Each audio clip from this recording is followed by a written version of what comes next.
Aquele sábado começou como tantos outros que Nadia aprendera a navegar no piloto automático. Tucson, calor seco, a casa dos seus pais no sul de Tucson, com cheiro de comida requentada e risadas que nunca chegavam a ser amigáveis. Era o aniversário de 33 anos de Gage, e a sala de estar estava lotada de vizinhos que passavam, música alta e caixas de cerveja abertas. Kendall, de 16 anos, com as mãos ainda ásperas de lixa, carregava uma caixa de madeira que havia construído peça por peça na oficina da escola. Nadia havia calculado mentalmente os horários e as partidas.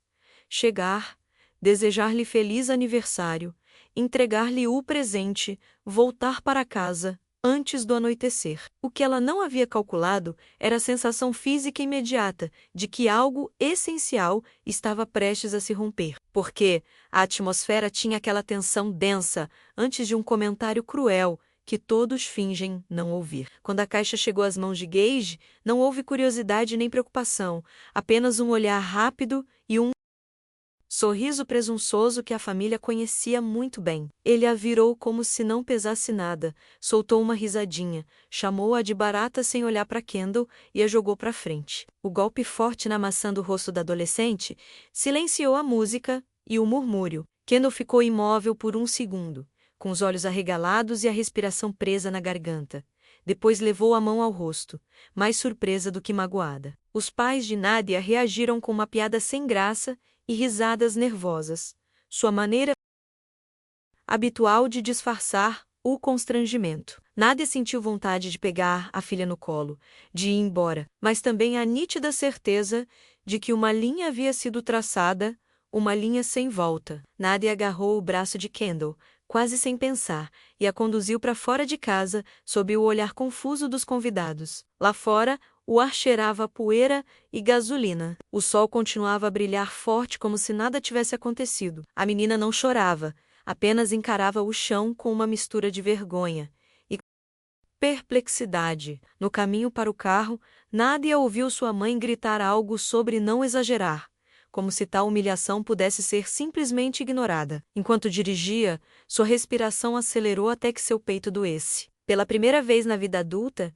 sua raiva não se transformou em culpa, mas em uma firme decisão. Ela nunca mais permitiria que ninguém, nem mesmo sua família, ultrapassasse aquele limite. De volta para casa, Kendall se trancou no quarto e Nadia ficou na cozinha, encarando o celular sobre a mesa. Havia dezenas de mensagens do grupo da família. Sua mãe pedindo para ela não fazer tempestade em copo d'água. Seu pai dizendo que Gage não tinha mais intenções. Ela as leu uma a uma, até que sua visão ficou turva de impotência. Por 8 anos ela pagou todas as contas, todos os empréstimos, todas as despesas inesperadas daquelas pessoas que agora riam, enquanto sua filha era humilhada. Ela não dormiu naquela noite. Levantou-se 3 vezes, conferiu os extratos bancários e, às 4 da manhã, escreveu 3 mensagens curtas que mudariam sua vida. O aluguel acabou. Os pagamentos acabaram. Eles se viram sozinhos. Às 7 da manhã, o telefone começou a tocar incessantemente. Primeiro foi sua mãe, depois seu pai, e em seguida Gage, deixando mensagens repletas de insultos, acusando-a de ser uma traidora e egoísta. Nadia os ouviu em silêncio, preparando o café como se fossem apenas ruído de fundo. Ela não respondeu a nenhum deles. Em vez disso, abriu o e-mail com o contato de Lane Foster, a instituição financeira que havia registrado legalmente o empréstimo de $70.000 dos Estados Unidos para o BMW de Gage. Ela havia guardado todos os documentos, os pagamentos, os recibos e o título do veículo. Enviou o e-mail que vinha adiando há anos uma notificação formal de inadimplência. Era o tipo de mensagem que uma parte dela sonhava nunca ter que enviar. Mas naquela manhã ela não sentiu remorso, apenas uma calma amarga, aquela que surge quando você não pode mais ser manipulado.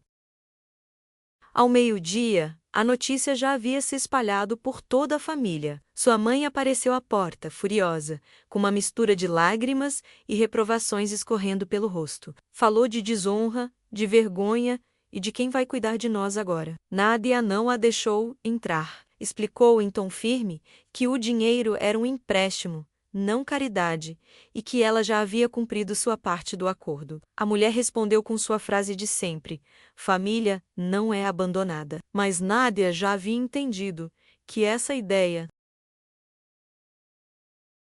só servia para aprisioná-la. Fechou a porta com as mãos trêmulas e, do outro lado, ouviu sua mãe xingá-la pela primeira vez. Foi doloroso, sim, mas também libertador. Finalmente, a culpa não tinha mais poder sobre ela. Nos dias seguintes, o silêncio era denso, carregado de uma tensão quase física. Nádia continuou trabalhando remotamente, revisando linhas de código enquanto aguardava a confirmação da instituição financeira. Kendall evitava falar sobre o assunto, mas seu comportamento em casa dizia tudo. Fechava as portas suavemente, olhava pela janela antes de sair e mantinha os fones de ouvido, mesmo quando não estava ouvindo música. Uma semana depois, quando a notificação oficial de retomada do veículo chegou, Nádia a imprimiu e a guardou em uma pasta azul. Na manhã seguinte, um guincho removeu a BMW da frente da loja de cerâmica. Alguém filmou o momento e publicou o vídeo na internet com a legenda: assim termina a ajuda familiar. Os comentários eram cruéis, mas Nádia não buscava mais aprovação, apenas um desfecho. Naquela mesma tarde, a energia da loja foi cortada por falta de pagamento. Gage deixou uma série de mensagens de voz, alternando insultos com súplicas, promessas com ameaças.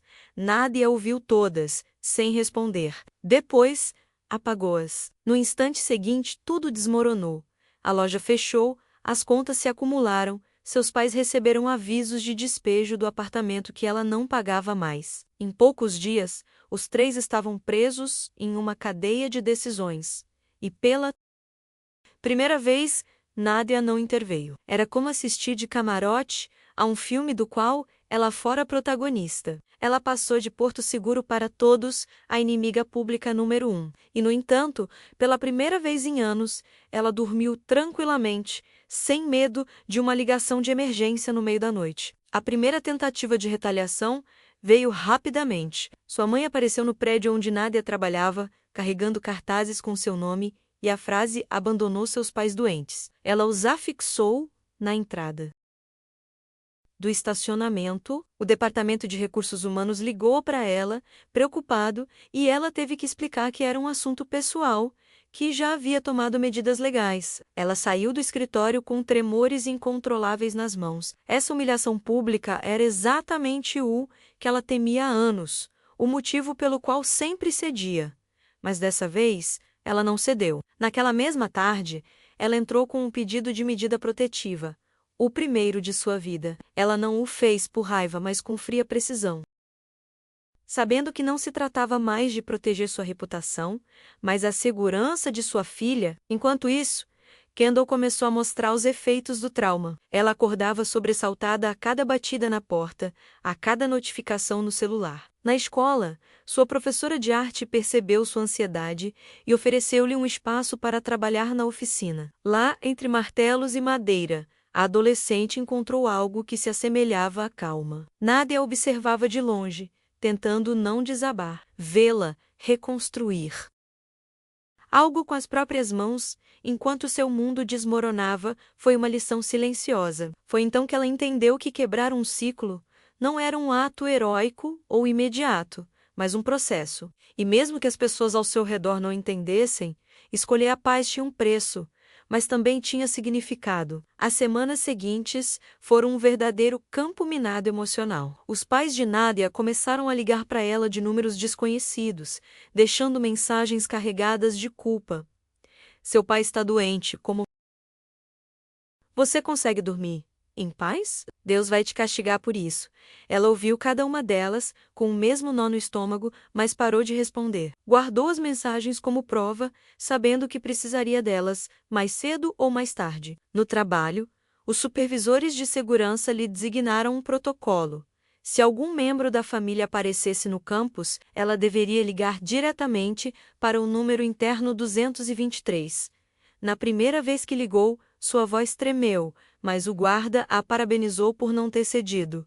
Era estranho receber elogios por algo tão simples quanto não abrir uma porta. Mas esse tipo de reconhecimento era novidade para ela. Certa noite, por volta das 11 horas, ela ouviu um estrondo alto no portão. Ao verificar a câmera de segurança, viu Gage, bêbado, gritando seu nome e exigindo que apenas conversassem. Kendall se trancou no banheiro, apavorada. Nadia ligou para o 911 com voz firme, sem lágrimas, nem hesitação. A polícia chegou em menos de 10 minutos. Ele foi preso por perturbação da paz e liberado no dia seguinte. Mas isso foi o suficiente para obter uma ordem de restrição de 200 metros. Gay já violou 3 vezes nos meses seguintes, cada vez mais desesperado. E a cada vez, as multas e intimações o afundavam um pouco mais. Foi um processo doloroso, mas ver a lei funcionando lhe devolveu algo que havia esquecido: a sensação de controle sobre a própria vida. Com o passar dos meses, a situação tornou-se um assunto constante de conversa na comunidade. Os moradores do bairro falavam da irmã que teve o carro do irmão apreendido, e conhecidos dos pais a olhavam com pena ou desprezo. Nadia aprendeu a andar de cabeça erguida, sem dar explicações. Ela descobriu que as pessoas que exigiam compreensão raramente a ofereciam. Kendall, enquanto isso, continuava a progredir na terapia escolar. Em uma das sessões, ela disse algo que ficou gravado na memória da mãe: "Eu não quero que eles peçam desculpas, eu só quero que me deixem em paz." Essa frase resumiu todo o processo. Não se tratava de vingança ou justiça familiar, mas de pôr fim a um abuso que durava anos demais. O colapso da loja de Gage foi total. Contas atrasadas se acumularam, fornecedores retiraram suas mercadorias e a loja foi despejada. Sem o dinheiro do aluguel, seus pais acabaram em um motel barato na estrada, sobrevivendo com um pouco que conseguiram salvar da pensão. Eles tentaram culpá-la publicamente espalhando seu nome nas redes sociais locais, mas as pessoas logo perderam o interesse. Nadia, por outro lado, concentrou-se em reconstruir sua vida diária, pagar suas próprias contas, levar Kendall à terapia, cozinhar tranquilamente aos domingos. Era uma rotina simples, mas continha algo que ela nunca tivera antes: estabilidade. Pela primeira vez, sua casa não era um campo de batalha, mas um refúgio. E isso, em seu mundo, já era uma forma de vitória. Numa sexta-feira, enquanto trabalhava em sua mesa, Nadia recebeu um e-mail inesperado: a notificação oficial do tribunal confirmando a execução integral da sentença contra Gage. O veículo havia sido leiloado, gerando um saldo devedor que agora se tornaria uma penhora sobre sua renda futura. Ela o leu sem emoção, com a frieza de quem já havia suportado a pior dor possível. Fechou o laptop e se permitiu um momento de silêncio. Não havia satisfação, apenas um estranho vazio, uma mistura de alívio e cansaço. Olhou pela janela e viu Kendall lixando um pedaço de madeira no jardim, concentrada, com o sol no rosto. Foi então que ela compreendeu que a verdadeira cura não vinha da punição alheia, mas sim da vida seguindo em frente sem pedir permissão. O tempo a ensinou a medir as coisas de forma diferente. Onde antes via obrigação, agora via escolha. Se comprava algo, era porque queria, não porque alguém precisava. Se ajudava alguém, fazia-o com limites. Na terapia, aprendeu a nomear o que tinha vivenciado. Codependência. Não era amor nem lealdade, mas uma forma de controle disfarçada de sacrifício. Essa clareza a tornou mais forte, embora também mais solitária. Algumas noites, o silêncio da casa pesava sobre ela, mas até esse peso era preferível ao caos que deixara para trás. Aos poucos, a culpa transformou-se em outra coisa: autoestima. Em uma daquelas noites tranquilas, enquanto preparava chá na cozinha, Nadia recebeu uma carta sem remetente claro. Reconheceu a caligrafia imediatamente. Era de Gage Abrua com cuidado, sentindo um leve tremor nas mãos. Na carta, ele falava de erros, da doença do pai, e pedia uma última chance para consertar as coisas. Não havia desculpas sinceras, apenas manipulação disfarçada de culpa. Nadia não chorou. Simplesmente dobrou a carta e a deixou sobre a mesa. No dia seguinte, comprou um cartão branco, simples e sem adornos, e escreveu 4 palavras: "Não somos mais família". Enviou pelo correio e Alphas-Clow sentiu uma paz árida, diferente de qualquer outra sensação que já havia experimentado. Era um ponto final, sem drama, sem redenção, apenas um fim necessário.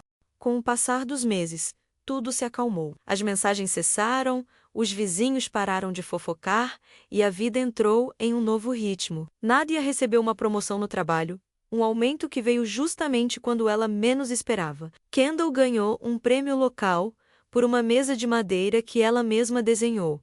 Uma peça robusta e equilibrada com um acabamento impecável. Quando a viu segurando o troféu, Nadia entendeu que o ciclo havia sido quebrado. Não havia mais dívidas, nem automáticas, nem emocionais. Elas haviam sobrevivido ao barulho, e agora restava apenas o silêncio, o tipo de silêncio que não as oprime mais, mas as protege. Pela primeira vez em sua vida adulta, a paz não era uma promessa, mas sua nova normalidade. Com a calmaria, veio o vazio. Nadia percebeu que durante anos, sua identidade estivera ligada ao papel de salvadora.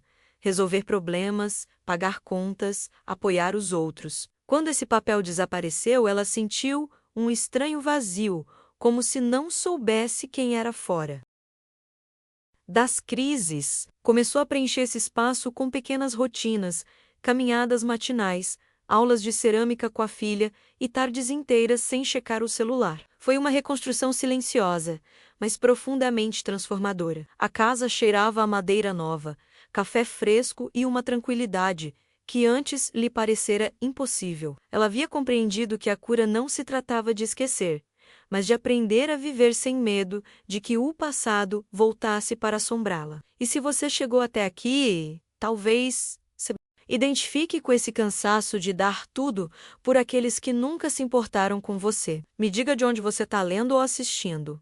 Quero saber se você já se sentiu parecido. Às vezes, compartilhar uma história como essa não é apenas para desabafar. É também para reconhecer que não estamos sozinhos quando decidimos impor limites, mesmo que doa. Os meses seguintes solidificaram esse novo capítulo em sua vida. Nadia mudou-se para um bairro tranquilo ao norte de Tucson, onde o som predominante era o canto dos pássaros, não mensagens urgentes. Lá, cada objeto tinha seu lugar e nada lembrava o caos anterior. Kendall logo se envolveu na oficina comunitária, onde outros jovens compartilhavam a mesma paixão pela marcenaria. Vê-la rir novamente, sem a tensão nos ombros, foi a prova mais clara para Nadia de que todo o sacrifício havia valido a pena. A paz ela compreendeu. Não era um milagre repentino, mas a consequência natural de ter dito: basta tempo. Aos poucos, seu ambiente de trabalho também mudou. Livre do peso emocional, sua concentração melhorou e seus projetos começaram a se destacar. Seu chefe, que antes a via como exausta, ofereceu-lhe a oportunidade de participar de um programa de liderança remoto. Uma oportunidade que ela teria rejeitado por medo de negligenciar a família. Desta vez, ela aceitou. Na videochamada de boas-vindas, falou com confiança, com uma firmeza recém-descoberta que não vinha da ambição, mas da liberdade. Ela era uma pessoa diferente. Alguém que finalmente conseguia imaginar seu futuro sem carregar o passado como uma corrente. Um dia, enquanto checava seus e-mails, encontrou uma mensagem de uma ex-colega da faculdade. Era um convite para participar de uma conferência sobre mulheres na tecnologia, com foco em histórias de resiliência e liderança. Nadia hesitou por um instante, pensando que sua história não valia a pena ser contada. Mas então se lembrou do que havia aprendido, que sobreviver também era uma forma de liderança.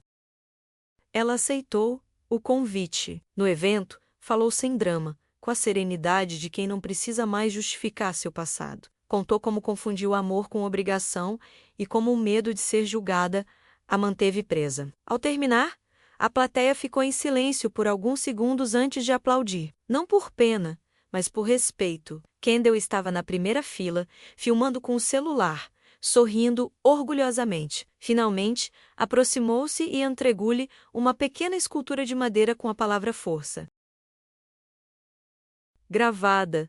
Nadia segurou-a nas mãos, reconhecendo naquele gesto uma espécie de encerramento simbólico. Elas tinham passado por tanta coisa e ainda assim continuavam de pé naquela noite. A caminho de casa, a mulher contemplou o horizonte desértico iluminado pelas luzes de Tucson e pensou que, talvez, a vida não lhe tivesse tirado nada, apenas lhe devolvera o que sempre deveria ter sido seu, sem mais medo, sem mais culpa, apenas espaço para existir em paz. Essa estabilidade recém-conquistada não passou despercebida pelos pais dela. Do motel, eles começaram a enviar cartas repletas de um pesar hesitante, misturado com repreensões. Falavam de como era difícil envelhecer, de como a vida se tornara ingrata sem a ajuda deles. Nadia as lia sem ressentimento, mas também sem pena. Ela não sentia mais necessidade de responder. Compreendia que aquelas palavras não eram um pedido de desculpas,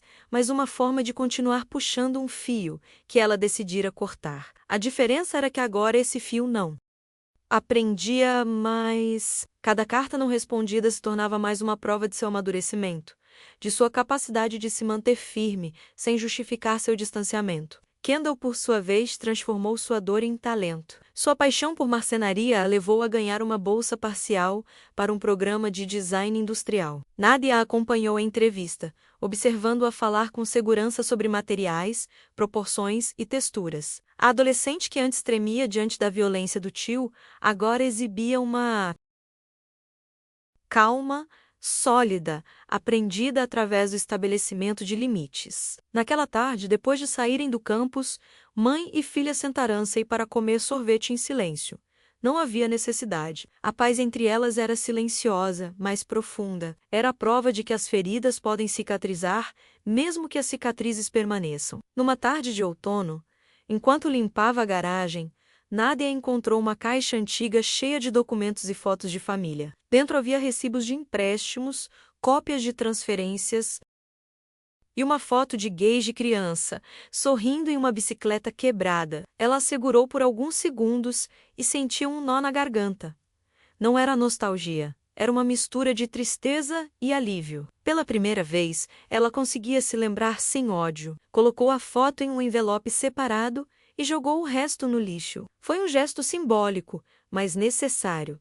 Fechar os espaços físicos onde o passado ainda persistia. Naquela noite, ela dormiu profundamente, sem se mexer, como se cada pedaço de papel queimado tivesse aliviado o ar da sua casa. Se você acompanhou esta história até aqui, convido você a deixar um comentário e compartilhar com alguém que está aprendendo a impor limites. Talvez você conheça alguém que sempre dá mais do que recebe, que acredita que dizer não é cruel. Compartilhar isso pode ajudá-la a entender que o respeito também se demonstra através da distância. Às vezes uma história como esta chega justamente quando alguém precisa dela. Os anos se passaram e a vida seguiu seu curso sem grandes reviravoltas. Nadia se acostumou à rotina tranquila que antes lhe parecera inatingível. Trabalhava durante o dia, cuidava do jardim nos fins de semana e passava as noites lendo ou assistindo a filmes com Kendall. Não havia mais gritos nem exigências,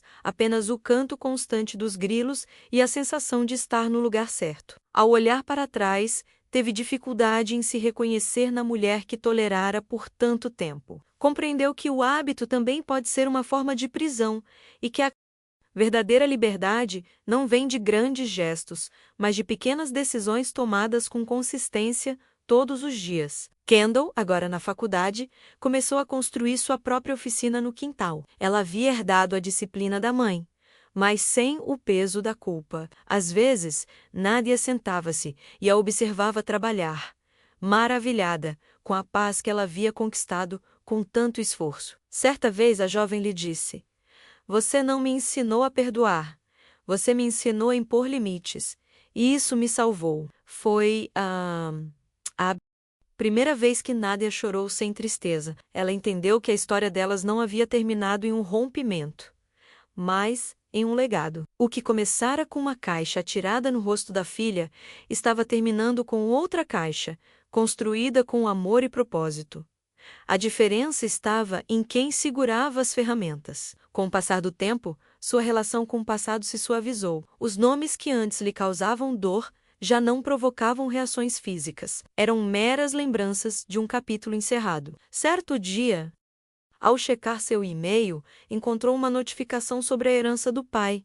Nem sequer sentiu curiosidade. Assinou os documentos necessários, renunciando a qualquer parte dela. Não o fez por ressentimento, mas porque compreendia que a verdadeira riqueza já residia dentro dela: paz, independência e a certeza de ter protegido a filha do mesmo ciclo que quase a destruíra. Fechou o e-mail, serviu-se de café e sorriu. Aprendera que nem todos os encerramentos exigem alarde. Alguns são celebrados em silêncio, com a tranquilidade de quem já não precisa se explicar. Em uma conversa informal com uma colega, perguntaram-lhe se não se sentia sozinha depois de cortar laços tão definitivos. Nádia respondeu com uma sinceridade que surpreendeu até a si mesma. Senti-me mais sozinha quando estava rodeada de pessoas que me usavam. Essa frase, dita sem drama, resumia anos de aprendizado. Aprender a ficar sozinha tinha sido a sua maior revolução. Com o tempo,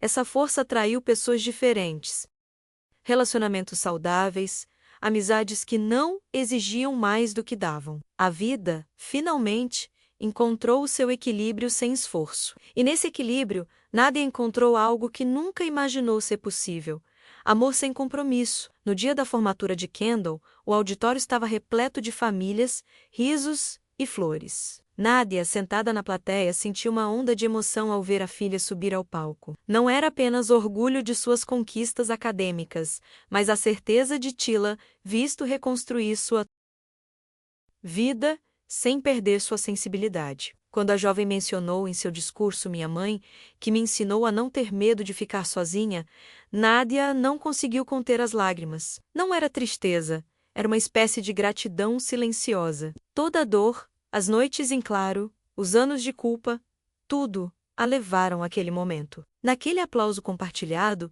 ambas compreenderam que o passado não tinha mais poder algum. Naquela noite, a caminho de casa, acenderam as luzes do pátio e comemoraram à sua maneira, com pizza, risadas e música suave. Kendall colocou sobre a mesa seu antigo projeto de marcenaria, a caixa que começara naquele ano de humilhação. Ela a restaurara completamente, com peças novas e um acabamento impecável. Não dói mais olhar para ela, disse calmamente. Nádia a observava em silêncio, compreendendo que aquele objeto que antes simbolizara desprezo agora era prova de resiliência. Aquela caixa, pacientemente reconstruída, representava a mesma coisa que as duas: algo quebrado que escolheu-se reconstruir, pedaço por pedaço, sem perder sua essência. Com o passar dos meses, a casa se encheu de novos projetos. Kendall preparava seu portfólio para se candidatar a um programa de intercâmbio, e Nádia reorganizava seu escritório para acomodar uma promoção que a tornaria líder de equipe. Ela havia aprendido a liderar sem carregar os fardos dos outros, a guiar sem salvar ninguém. Seus colegas a respeitavam por sua calma, uma calma que não vinha da perfeição, mas de ter conhecido o caos e sobrevivido a ele. Todas as manhãs, enquanto preparava o café, ela pensava em tudo o que havia mudado.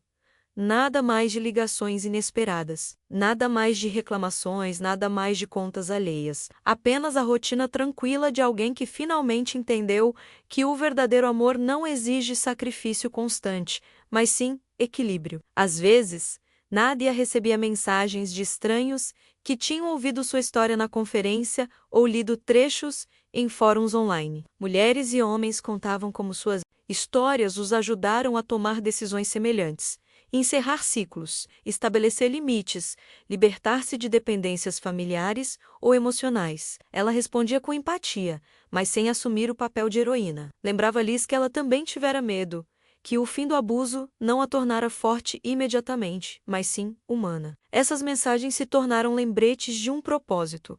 Sua história não lhe pertencia mais apenas, fazia parte de algo maior, uma corrente silenciosa de pessoas aprendendo a escolher a paz em vez da culpa. Numa tarde de domingo, enquanto revisava arquivos antigos no computador, Nádia encontrou uma pasta chamada Família. Instintivamente, quase a apagou sem abrir.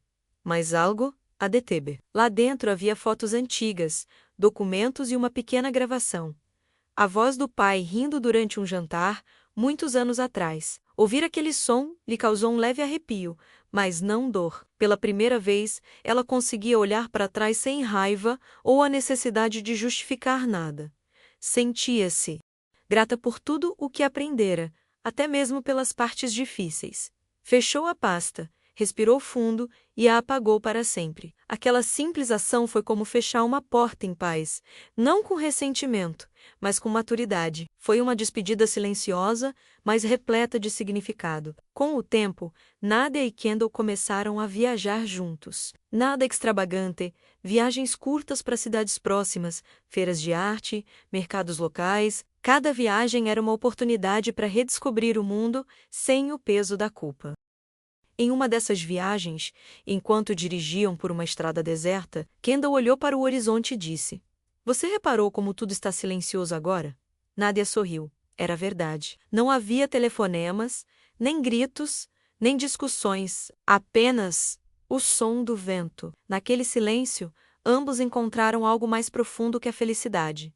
A certeza de terem escolhido suas próprias vidas, sem pedir permissão ou perdão. Certa noite, sentada na varanda com uma xícara de chá, Nadia refletia sobre tudo o que havia aprendido. Não era uma história de triunfo, mas de amadurecimento. Ela havia passado de justificar o abuso a reconhecê-lo, de tentar salvar os outros a salvar a si mesma. Ela entendia que a paz nem sempre vem envolta em alegria. Às vezes, vem com silêncio e distanciamento. E embora o caminho tivesse sido difícil, cada decisão que tomara desde o aniversário de Gage fora um tijolo na reconstrução de sua nova vida. Não havia como voltar atrás. Nem ela queria. Pela primeira vez, ela se sentia completa. Ao amanhecer, ela observou Kendall sair para o trabalho com um sorriso sereno. A jovem havia se tornado tudo o que Nadia sonhara. Forte, independente, confiante em seu próprio valor. Ela fechou a porta e retomou sua rotina. Ligar o computador, revisar projetos, ouvir música suave. A vida não doía mais. Simplesmente seguia seu curso, com dias bons e dias nem tão bons, como a de qualquer outra pessoa. Mas havia uma grande diferença. O medo não existia mais ali. Naquela casa repleta de luz e com o aroma da madeira, mãe e filha haviam encontrado a paz definitiva. E embora o mundo talvez não soubesse, esta era uma história real de superação de adversidades.